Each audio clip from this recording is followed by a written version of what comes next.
Hello, beautiful Piscean family, and welcome to our October 2021 reading. Now, October is not messing around here when it comes to spiritual growth and really connecting into that divine love and grace and getting really real about it. Pisces, we have all this energy moving through Libra with you this month. We have Mars moving through Libra, the Sun moving through Libra, a new moon in Libra, and a Mercury retrograde in Libra. 4 big old things happening in Libra this month. And Libra for you is really connected to a sign of transformation and change, death and rebirth, just the light, fluffy stuff of that, right? And so this is a really powerful time to get connected in to how you are transforming, to hear some new directives, and to feel that rebirth process. Personally, this is one of my favorite energies to work with. That rebirth energy process, while it is very deep, it's also so empowering, magical, like amazing connective things tend to happen a lot when we're in this phase.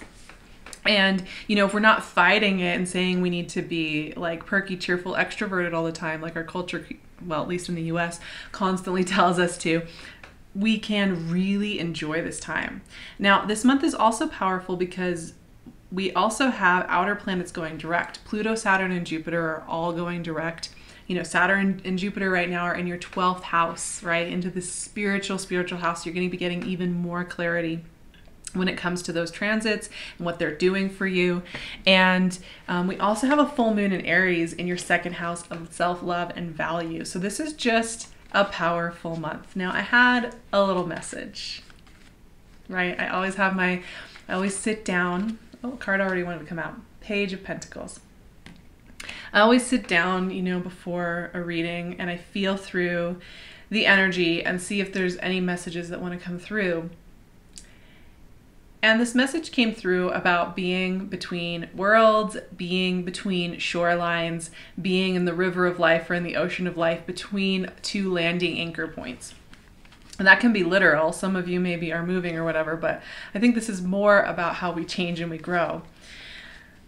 And I was thinking about how there's this point when you can't go back, right? You can't go back to that old version of yourself. I remember I used to work as a librarian, and years ago, and I had this cozy little house, rental house, and it was just the simplest life. And sometimes I think when I'm going through all the changes I'm going through in my life, I think, oh my gosh, that was the life. It was so nice, waking up, working in my peaceful work environment, going to my peaceful house. I could walk everywhere. It was perfect. Why can't I just go back there? But I know I can't, because I got really bored after a while. I was ready for something new. I wanted to experience and build all these new things. So I couldn't go back. But 2 of Pentacles. And then I'm going to pull, actually, let's pull one more from here. So there's this point where you can't go back to the old thing. You can't hold on to the old thing, whatever that is, a relationship, a place, a routine, a version of yourself, a way, you think you're supposed to look, whatever, right? We know we can't go back. Even if we literally could go back, right? We can go back and do the thing. We just know it wouldn't feel right, which sucks. I mean, it's kind of sometimes really sad, the things that we have to say goodbye to. And Emperor. All right. Get into it. And at the same time that we know we can't go back and we can't force ourselves to be in that same shape again, in that same container again, we haven't put feet on the new life. We haven't put feet on the thing that, is going to make sense to us. So we're just in this river, and it's overwhelming sometimes, right? Because how do you live? How do you live knowing you can't go back to a familiar routine, container, identity, whatever, but you also have no idea what the next routine, container, thing, whatever is? Feels untenable sometimes, right? I mean, I'm literally personally going through this right now, so I really relate to this message. Maybe that's why it came up.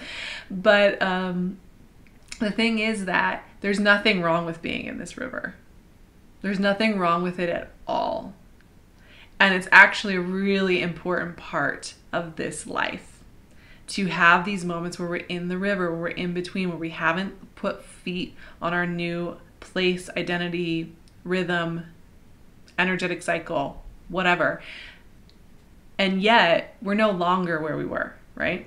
And so this is really potent stuff. And I'm telling you, this is such a magical point in the process, because it allows you to access this field, this like unified field, really, but like to access the truest parts of yourself, not based on expectations of people around you, not based on past familiarity, not based on what you think you need to be going toward, but based on something really true and essential inside of ourselves. But we're scared of this because culturally we're often taught that we need all these other things to make it okay to be alive and to be worth being alive. Now, before I get into the main cards, I'm also going to pull an oracle deck from my Hidden Worlds oracle deck that I got from a lovely subscriber to my Patreon. And it's really fun to work with. It's very crystalline, kind of angelic deck.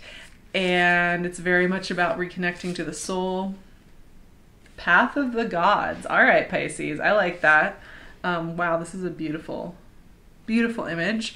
And the keywords here are decisions, meetings, and future plans. Interesting. As we were just talking about being this river, right? River of transformation and accepting it. But that's the thing too. The more you relax into the river of transformation, the more it's going to offer up clear answers for you. Right? When we fight the river of transformation, we're kind of refusing to be able to see, right? We're refusing our right to hear our true selves. So that's the first thing I would say. Let's go through these cards though, because you actually have a lot of abundance in the cards here, Pisces. And it's true, you know, as we get into Scorpio season and Mars moves into Scorpio, Sun moves into Scorpio later in the month, and as Mercury goes direct,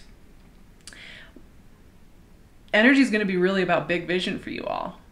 It's going to go from doing that midnight garden underground work, hearing your soul, into let's look at the big picture. Let's look at the big plans. Let's look at what we want to make, what we want to build, what we want to create, whatever.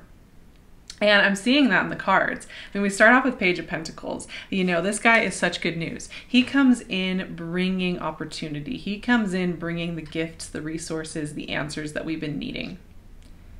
And, you know, Page of Pentacles, I want to say this about him. I think sometimes when we see a card like this or something like Ace of Pentacles or whatever, we expect this gigantic package to show up at our door, this gigantic like phone call to show up. But Page of Pentacles to me works in these really little ways where just what we needed comes in throughout the day, throughout the week, throughout the month, and really keeps us moving. Gives us those gifts of that meaningful conversation, or that free cup of coffee that we really needed, or crossing paths with that friend that we've been thinking about. We don't know how to reconnect with them. That's what Page of Pentacles offers. It's really great magic, and we want to just be open to receiving it in all those little doses throughout the month. Now, we also have a card of indecision and a card of in-betweenness. Now, here's the thing with the Two of Pentacles. Two of Pentacles often reminds me of when somebody's trying to be everything to everyone. You know, be the perfect friend over here, be the perfect coworker, manage all the tasks. Be a chameleon, transform so that everybody's comfortable with you. You know, you have the ability to be chameleon-like and to mask maybe what you're really feeling, what you're really needing. That recharge time that you need, that time of soul connection that you need, but you're going to force yourself to be social and charming and beautiful and all those really wonderful things. So Two of Pentacles is saying stop trying to juggle being everything to everyone. Put those weights down, because they are getting you all distracted from where you're really being asked to go. And it's you kind of resisting the river of life as well by trying to hold on to your identity based on trying to be things for other people. And we all do it. We're social creatures. And if we're conscientious, loving, empathic people, we really want to make sure that we're caring for others in our life. But the Two of Pentacles always invites us to put those pentacles down, take a moment to breathe, and just know you don't need to be everything to all people at all times and dilute yourself like that. Because we got the Emperor. And if there's one card that is about self-confidence and taking up your space, this is it. You know, he's like the old school patriarchal figure, which, you know, comes with some different feels, right? Like, but let's focus on what the Emperor truly represents. This is empowered masculine energy, but this is about empowered leadership, empowered taking up space. And you know, the Emperor is a center point for the community and everybody to come to rally around, right? He's not deluding himself to please all the people around him. And of course, this has a toxic side. I'm totally aware of that as I'm talking about this. It's not like but we're talking about this on a very subtle energetic level, right? So you're being asked to activate this Emperor energy within yourself, to be your own center of attraction in your life, right? And that doesn't mean you're being self-centered or just talking about how important you are to other people. It's an energetic feeling that we hold within ourselves. We don't have to tell people about it. We don't have to broadcast it. It just happens. And so there's this really strong message that yes, you might be between worlds. You might not have your foot on the new path yet. You might not have every single answer. However, I think this month is going to be full of answers in all sorts of little detailed ways all around you all the time. You can start to activate this strong sense of, but I'm listening to my soul, but I'm listening to who I'm becoming, but I'm listening to the way these things are pulling me forward. And therefore, even if I am in the river of life and I don't have a nice tidy container to tell people at cocktail parties or Zoom calls, I do have a sense that I'm on my path. And that's where the path of the gods comes in. And I just love that you got this oracle card, because like I said, the messages on it are decisions, meetings, and future plans. And I do feel, especially by the time we get into Scorpio season, those decisions and those meetings and that ability to make plans is going to amplify in big ways. Like, you are going to be able to make concrete, clear plans that really work for you, right? There's this kind of heavenly garden of meeting going on here. And here's what I'll say is to just close out this beautiful reading. I really loved it. It's a lot of nuance in it. You're going to have those meetings. You're going to have those connective points. You're going to have that clarity, but it's going to come to you much easier when you stop resisting the flow of your changing, transforming self. You let yourself anchor in to your soulfulness and you relax a little bit and stop trying to be everything to everyone. Then suddenly the bright energies are going to start flowing through you, and it won't be just about sitting in your house waiting around for things to happen. Things will be happening, but it's going to happen so much easier if you just relax a little bit. Just relax into yourself a little bit more and cultivate that inner light a little bit more. Things will just start moving. So just taking that 20 minutes out of your day to do that, powerful. I think this October is going to be really magical, really powerful, really healing for us as a collective. There's just going to be this really cool process that's happening. That's the way I'm feeling it.